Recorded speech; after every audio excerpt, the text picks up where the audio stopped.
একজন বিবাহিত নারীর জীবনে সবথেকে বড় অবলম্বন হচ্ছে তার স্বামী।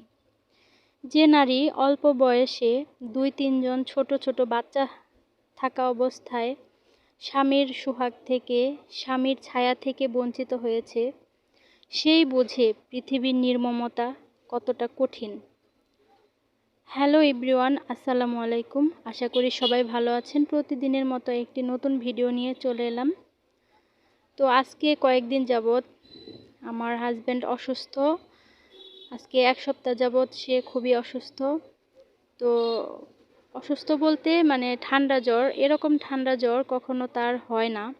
মানে এতটা অসুস্থ হয়ে গেছে,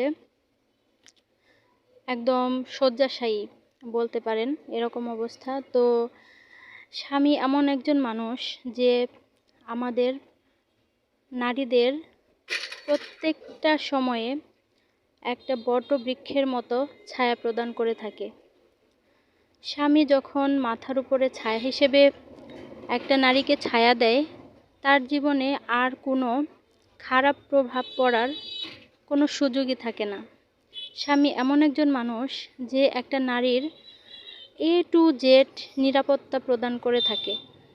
আজকে কয়েকদিন যাবৎ আমার স্বামী অসুস্থ থাকায় আমার উপরে সংসারের প্রত্যেকটা জিনিসের যে একটা দায়িত্ব, যে একটা কর্তব্য পড়ে গেছে। তো আমি বুঝতে পেরেছি যে স্বামী নামক মানুষটা যেভাবে আমাদের ছায়া দিয়ে থাকে, সে আজকে কয়েকদিন যাবৎ অসুস্থ থাকাতে আমি একদম এই ১ সপ্তাহেই টায়ার্ড হয়ে গেছি। বাজার করা থেকে শুরু করে সব কিছু সামলাতে গিয়ে, ঘর সংসার সব কিছু সামলাতে গিয়ে আমি একদম নাজেহাল হয়ে পড়েছি। এদিকে পেজের কাজ, 2টা বাচ্চা আছে, তাদেরকে স্কুলে আনা নেওয়া করা, আবার হচ্ছে আমার ছোটোখাটো একটা বিজনেস আছে, সেই বিজনেসটা আপনাদের ভাইয়াই দেখাশোনা করে। তো এখন সে অসুস্থ থাকাতে এখন আমার এই দোকানটা আমি তো একদম বন্ধ রাখতে পারি না, একবেলা একটু 2-3 ঘন্টা খুলে রাখি। তো সব কিছু সামলাতে গিয়ে আমি একদম খুবই মানে কষ্ট হয়ে যাচ্ছে আমার। তো এখন বুঝতে পারছি আসলে যে স্বামী কী জিনিস,